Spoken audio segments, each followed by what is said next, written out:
Capítulo quinto. ¿Por qué causas envía Dios las tribulaciones? Siendo nuestro Señor tan dulce y piadoso Padre para con nosotros como es, y habiendo muerto en una cruz por darnos vida, parece cosa digna de admiración que aflija y atribula a sus hijos con tan varias extrañas maneras de penas como vemos cada día en el mundo.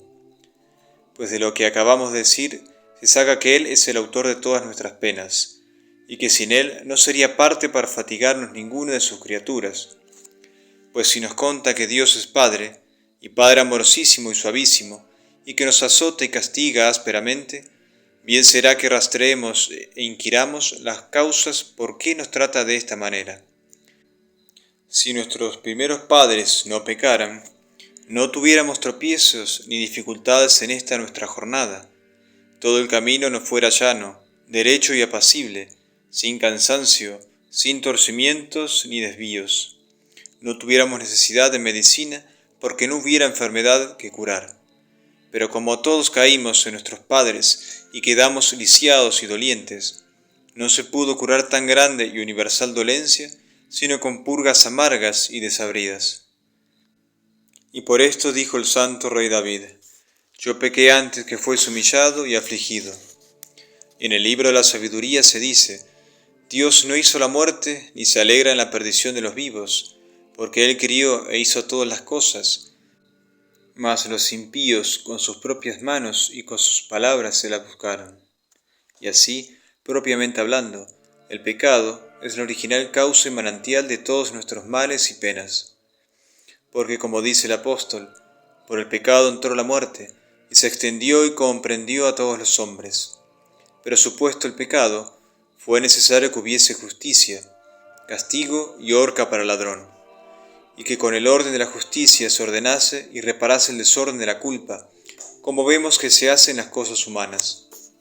Porque así como cuando un hombre mata a otro hombre se descompone y desordena, y para concertar y componer aquel desorden la justicia lo mata a él, así con la pena, que es orden admirable de la divina justicia, ordena Dios y concierta el desorden del pecado, el cual si faltara no hubiera necesidad de pena y castigo.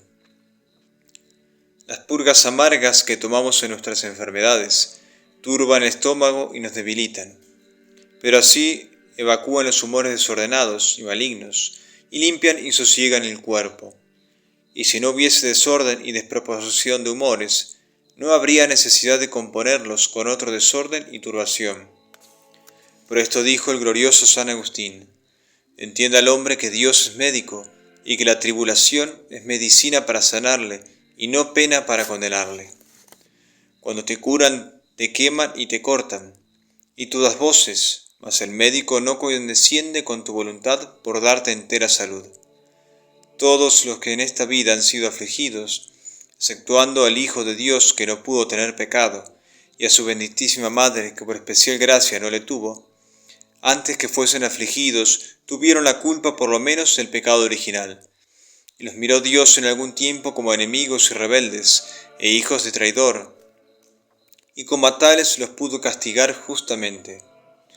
Y además del pecado original, que es la raíz y fuente de todos los otros pecados, añadimos los hombres otros infinitos actuales en el discurso de nuestra vida, los cuales cura Dios como médico sapientísimo con penas y adversidades, como con medicinas contrarias, y por ellas nos azota y castiga como Padre amorosísimo.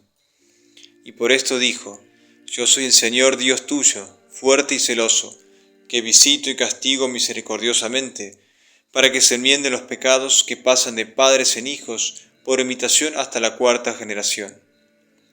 Y el glorioso evangelista San Juan en persona de Dios dice: a los que amo, yo los reprendo y castigo. Y el apóstol San Pablo dice: al que Dios ama, castígale, azota al que recibe y tiene por hijo. Y en esto de manera que concluye el mismo apóstol en aquel lugar, que el que no es castigado y disciplinado no se debe tener por hijo de Dios, sino por ilegítimo e hijo de otro padre. ¿Qué hijo hay, dice él, que no sea castigado de su padre? Porque si carecéis de este castigo, por el cual han pasado todos los hijos de Dios, síguese que sois hijos de otro padre y no de Dios. Y conforme a esto dice San Agustín: si no estás en el número de los atribulados, no estás en el número de los hijos. Y Salomón dice en los Proverbios: Hijo mío, no deseches la disciplina ni el castigo del Señor, porque Él castiga a los que ama, y huelga con ellos como padre con sus hijos. Cuando vemos que algunos muchachos están jugando y traveseando, y que llega un hombre y hace de las orejas a uno de ellos y le castiga, luego entendemos que aquel es su padre, y que no lo es de los otros que deja sin castigo. Lo mismo habemos de entender de nuestro grande y benignísimo Padre, el cual a los que tiene por hijos los azota y castiga, y deja sin castigo a los que no tiene por tales. Esta es tan cierta verdad, que cuando Dios quiere dar a entender que está muy enojado contra alguno, dice que no le castigará. Y así dice por el profeta Ezequiel: yo dejaré el celo que tengo de ti, y alzaré la mano, y no me enojaré más, porque me has provocado esto con todas estas maldades. Y por Oseas: yo no visitaré ni castigaré a vuestros hijos cuando hubieren fornicado. Y David dice: el pecador, añadiendo pecados a pecados, ha provocado de tal manera la ira de Dios, que según el mucho enojo que tiene, no buscará sus pecados para castigarlos. Y al revés, la misma Sagrada Escritura nos enseña que es señal de amor paternal el azote y castigo de Dios en esta vida, como lo dice el real profeta David, el cual, contando en el Salmo 88 las mercedes que Dios le prometió y lo que había de hacer con sus hijos, por muy gran favor dice: visitaré con mi vara y castigaré sus maldades, pero no apartaré de ellos mi misericordia. Y en aquellas palabras: Señor, vos fuisteis propicio y clemente para con ellos, y por esto castigasteis todas sus invenciones y maldades. Y el profeta Amós, hablando con su pueblo en persona de Dios: a vosotros, dice, solo os conozco y tengo por amigos entre todas las congregaciones de la tierra. Por tanto, yo os visitaré y castigaré vuestras maldades. Porque, como se escribe en el libro de los Macabeos, señal es e indicio de la merced grande que hace Dios a los pecadores, cuando no los deja correr sin freno, y que les sucedan las cosas a su voluntad, sino que luego los castiga, de suerte que naciendo la culpa, luego la paguen con la pena.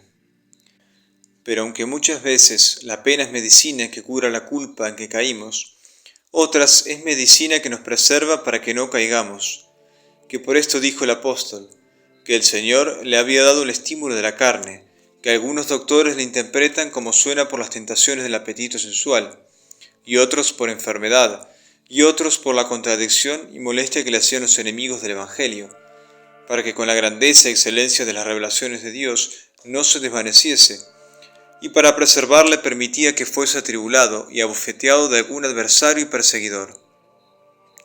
Suele, otro sí, nuestro Señor enviar trabajos para acrecentar los merecimientos de las personas a quien los envía, y enriquecer su iglesia de maravillosos ejemplos que dejan con su paciencia y santidad, como lo vemos en Job y en Tobías, a quien dijo el ángel San Rafael: porque agradabas a Dios, fue necesario que la tentación te probase.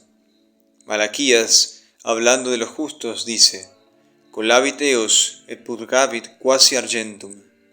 Colarlos ha y purgarlos ha como se purga la plata.